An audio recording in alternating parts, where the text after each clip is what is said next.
നമ്മുടെ നാട്ടിലൊരു കഥ കേട്ടിട്ടുണ്ടോ? ഇല്ലല്ല. വർഷങ്ങൾക്ക് മുമ്പ് ഒരു കുട്ടിയെ കാണാതെ പിന്നെ അതിനെ പിന്നെ കണ്ടെത്തിയില്ല. അതിന് നമുക്കെന്തോ വേണം? ആ കുട്ടിയെ കാണാതാകുന്നതിന് മുമ്പേ 5 പേരുടെ പേരുകൾ എഴുതി വെച്ചിട്ടുണ്ട്.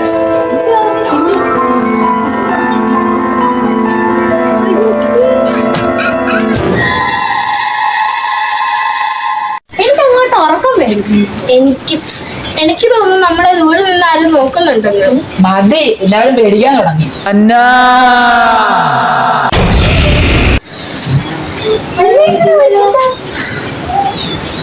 എന്തോ ഉണ്ട്.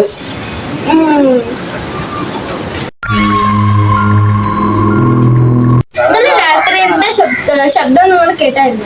ആ, ഞാൻ കേട്ടു. ഞാനും കേട്ടു. അപ്പോൾ അതൊരു സ്വപ്നമല്ല. നീ എന്ത് ചെയ്യും?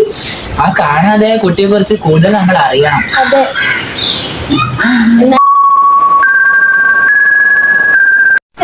എന്ത്? എന്നാലും നിന്റെ പേരല്ലേ ശബ്ദം വിളിച്ചത്? നിന്റെ ആരുടെ പേരായിരിക്കും? സാന്ദ്ര. നിന്റെ പേര്?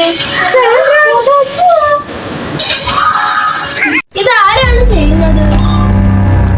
ആരോ നമ്മളെ കളിയാക്കുന്നതാ. അല്ല, കാരണം നമ്മുടെ സൗണ്ട് കേട്ടിട്ട് ആരും ഇല്ലല്ലോ. അത് ശരിയാ.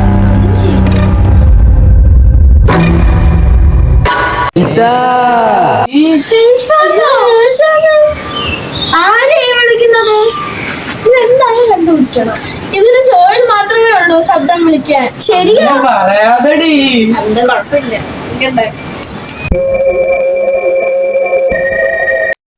ജോയലിന്റെ പേര് വിളിക്കുന്നത്.